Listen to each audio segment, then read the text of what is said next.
চাই। আমিরুল ইসলাম, আপনি senior reporter Jugantor. আপনি যে প্রতিবেদনটি করেছেন সেটি আমার হাতে রয়েছে। আমি সেখানে মোটা দাগে আমি লাইনও করে রেখেছি।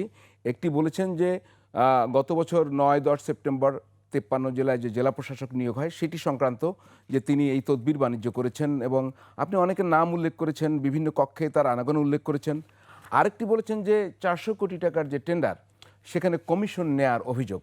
আপনি যদি বলতেন আরও কি অভিযোগ, আপনি এই অভিযোগগুলো কিভাবে জাস্টিফাই করবেন, সত্যতা কি এর? জেনেক্সে শিফট করো, লাইফকে লিফট করো। বিষয়টা হচ্ছে যে আমরা যারা সচিবালয়ে কাজ করি, আমরা সচিবালয়ে বিভিন্ন কর্মকর্তাদের কাছ থেকে সরকারের বিভিন্ন পর্যায়ের অনেক সময় সচিব, অতিরিক্ত সচিব, যুগ্ম সচিব, উপসচিব যারা দায়িত্বরত তাদের কাছ থেকে আমরা নানা সময় নানা তথ্য পাই এবং তথ্যের সত্যতা আমরা যাচাই করি। সেটা হলো সেক্ষেত্রে আমরা যখন এই ঘটনাটা শুনলাম, জানলাম যে এখানে আসলে বাহিরের লোকরা এসে, আপনি এই অবস্থাটা বুঝতে হলে আপনাকে ঘটনাটা বলেন, কি ঘটেছিল? ৫ তারিখের অবস্থাটা বুঝতে হবে। আমি ঘটনাটা জানতে চাই। ঘটনাটা হলো যে সেখানে ৫ তারিখের পরে এপিডি ছিল না। এপিডি ছিল আব্দুর রৌফ সাহেব। উনি কার্যত ওনাকে এক ধরনের করে রাখা হয়েছে। ওনার কোনো অ্যাক্টিভিটি ছিল না। মূলত রোলটা প্লে করতেন কে এম আলী আজম নামে একজন ভদ্রলোক। উনি যুগ্ম সচিব পদমর্যাদার কর্মকর্তা। ওনার সাথেই হলো আমাদের তানভীর সাহেবের যোগাযোগ, এবং হ্যাঁ গাজী সালাউদ্দিন তানভীর সাহেবের। এবং সেখানে আমাদের কাছে কর্মকর্তারা বলছেন যে উনি এখানে বসে তালিকা তৈরি করতেছেন, যে কর্মকর্তাদের বদলির তালিকা, তারপরে আপনার কি বলে যে ডিসির নিয়োগ, ডিসি নিয়োগ হয়, ডিসির তালিকা করতেছেন। তো এই ঘটনা শোনার পরে তো আমরা এখানে কি বলে যে এটাকে আমরা ওইভাবে নিছি না। প্রথম না নিয়ে আমরা কি করছি, এটাকে সত্যতা যাচাইয়ের জন্য চেষ্টা করছি। আমি একদিন ওনাকে সরাসরি কে এম আলী আজমের রুমে পেয়ে গেছি। ওনাকে মানে গাজী সালাউদ্দিন সাহেবকে। এবং আমি কে এম আলী আজম সাহেবের কাছে ওনার পরিচয় জানতে চাইছি যে উনি কে, উনি এখানে কি করে। তখন কে এম আলী আজম সাহেব উনি অপ্রস্তুত হয়ে গেছে। অপ্রস্তুত করে বলছে আপনি ওনাকে জিজ্ঞাসা করেন। তখন আমি তানভীর সাহেবকে জিজ্ঞাসা করলাম যে আপনি এখানে কে এবং আপনার পরিচয় দেন। তখন উনি আমাকে বললো যে আমার নাম তানভীর, আমি আপনার সাথে পরে কথা বলবো। বলো কখন বলবেন? বললো যে আমি কথা বলবো আপনার সাথে, ফ্রি হয়ে কথা বলবো। ওনার তখন মোবাইল নম্বর আমি নিয়ে গেলাম, আমার কার্ড ভিজিটিং কার্ড ওনাকে আমি দিয়ে গেলাম। দিয়ে আমি চলে গেলাম। প্রায় 2 ঘন্টা পরে আমার ফোন দেন না উনি বা যোগাযোগ করেন না, আমার রিপোর্ট করা প্রয়োজন। তো ওনাকে আমি ফোন করলাম যে ভাই আপনার সাথে কথা বলা দরকার, আমার রিপোর্ট করা দরকার। তখন উনি বললো যে ভাই রিপোর্ট করার কী আছে, এটা আমি আপনার সাথে বসবো, আমি আছি এবং আমার সাথে অন্যান্যরাও আছে। তখন কে আছে আমি বললাম, ওনাকে বলে আর কে আছে। তখন উনি আমাকে বলছে যে আমি এই 2 জন মানুষের কনসার্ন, 2 জনের নাম বলছে, তারা এখানে নাই, অতএব আমি তাদের নাম বলতে চাচ্ছি না।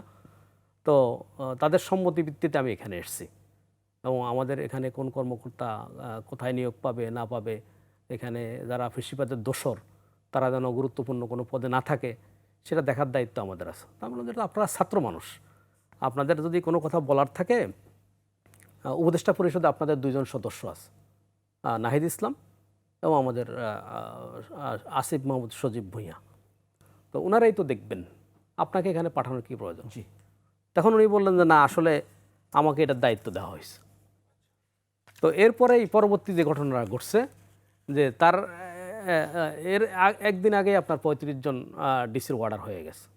হওয়ার পরে দেখা গেছে যে এরপর দিনেই ওনার সাথে আমি যেদিন কথা বলছি তারপর দিনে আবার কে এম আলী আজমের উপরে যারা বঞ্চিত হয়েছে, বিগত সরকারের সময় যারা 3-4 বার পদোন্নতি বঞ্চিত ছিল, যারা ডিসি হইতে পারে নাই, মেধাবী অফিসার ছিল, তাদেরকে নানাভাবে বিএনপি জামাত তকমা দিয়ে তাদেরকে বঞ্চিত করা হয়েছিল। 24 বছর কর্মকর্তা, 25 বছর কর্মকর্তা, 27 বছর কর্মকর্তা, তারা কে এম আলী আজমের রুমে হামলে পড়ছে এবং সেখানে তার সাথে বাকবিতণ্ডা হয়েছে, হাতাহাতি হয়েছে। সেখানে সেই নিউজ বড় আকারে প্রকাশ হয়েছে। এবং সেখানে যখনই হামলা হয় তখন উনি পার্শ্ববর্তী রুমে আপনার ডক্টর জিয়াউদ্দিন আহমেদ নামে একজন যুগ্ম সচিব, ওনার রুমে যায় উনি আশ্রয় নিয়েছে এবং উনি বাথরুমে ঢুকে গেছে। ক্লিয়ার। কিন্তু আমি জানতে চাই যে আমার এখানে লেনদেনটা সেখানে সেই ক্ষেত্রে দেখা গেছে যে হঠাৎ করে কে এম আলী আমাদের ডক্টর জিয়া ওনার রুম থেকে 3 কোটি টাকার একটা চেক পাওয়া গেল। আর ওই যে বঞ্চিত কর্মকর্তা তারা প্রত্যেকেই অভিযোগ করছে যে এখানে লেনদেন হয়েছে, এবং ফেসিবাদের যারা দোসর, আওয়ামীপন্থী যারা অফিসার, তাদেরকে টাকা খাইয়া, তাদের কাছ থেকে টাকা নিয়ে তারপরে এদেরকে ডিসি করা হয়েছে। ওই সময় কিছু স্ক্রিনশট ভাইরাল হয়েছিল। হ্যাঁ, স্ক্রিনশটটার পর এটা ছিল তো বড় বিষয়, এটা অন্য বিষয়। সেটা হলো আমাদের যে জনভাষণ মন্ত্রণালয়ের সিনিয়র সচিব ডক্টর মুখলিসুর রহমান এবং ডক্টর জিয়াউদ্দিন আহমেদের মধ্যে যে কথোপকথনের ভিডিও, আপনার স্ক্রিনশট, তো সেটা এটার সাথে সম্পৃক্ত না। সেটা আমরা ওনাকে যেখানে দেখছি যে আমাদের ডক্টর জিয়া এবং আমাদের যে কে এম আলী আজম সাহেব, ওনাদের রুমে তখন 3 কোটি টাকার চেক পাওয়া যায়।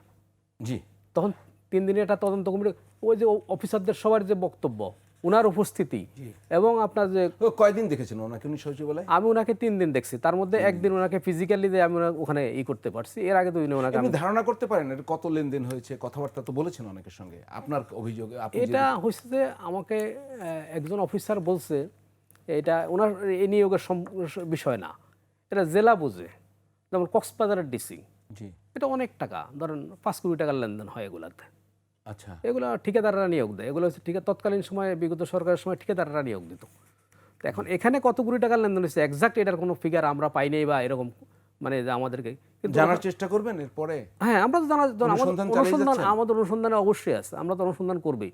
এবং তখন আমরা ওনার সাথে কথা বলছি এবং সংশ্লিষ্ট অফিসারদের সাথে কথা বলছি। বাংলাদেশ অ্যাডমিনিস্ট্রেটিভ সার্ভিসের মহাসচিব মাহবুব রহমানের সাথে কথা বলছি। মাহবুব রহমান আমাকে বলছেন যে, যেটা বলছেন উনি এখন নাই, উনি সার্ভিস নেন, এলপিআরে চলে গেছে। উনি আমাকে বলছেন যে ওনার এখানে যাওয়া এবং কর্মরত অনেক কর্মকর্তা বলছে এটা ওনারা বিরক্ত, ওনাকে মনে করতেছে যে উনি সেখানে যাওয়ার দরকার নেই। উনি ল্যাপটপ নিয়ে যাইতেন, বিভিন্ন অফিসারদের তালিকা নিয়ে সেখানে যাইতেন। উনি মানে তানভীর সাহেব? হ্যাঁ, তানভীর সাহেব। তখন ওনারা নাহিদ ইসলামকে বলছিল, তখন নাহিদ ইসলাম উপদেষ্টা ছিলেন। জনপ্রশাসন মন্ত্রণালয় আসলেন, আসার পরে বললেন যে উনি তো আমাদের এখানে এসে হস্তক্ষেপ করে নানান কাজে। তখন নাহিদ ইসলাম বলছে ওরা আপনারা পাত্তা দিয়েন না, পাত্তা দেওয়ার প্রয়োজন নেই। এটার প্রেক্ষিতে আমি তানভীর সাহেবকে জিজ্ঞাসা করছিলাম যে নাহিদ ইসলাম তো আপনার ব্যবহার এই কথা বলছে।